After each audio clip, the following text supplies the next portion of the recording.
কেউ চা দাও না, নিয়ে আসো চাটা দাও।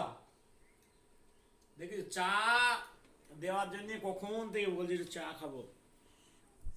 এরকম টোস্ট বিস্কুট আর লাল চা, কেউ খাও যদি আসো।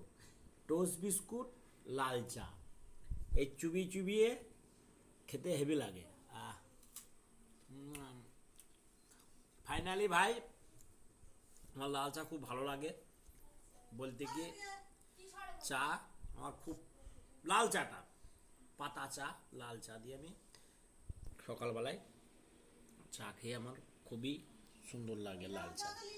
হ্যাঁ, এরকম লাল চা টোস্ট বিস্কুট দিয়ে খাওয়া। তোমরা কেউ খাবে? যদি খাও আসো, কমেন্টে জানাবে কেমন লাগে লাল চা বিস্কুট খেতে, কেমন লাগে।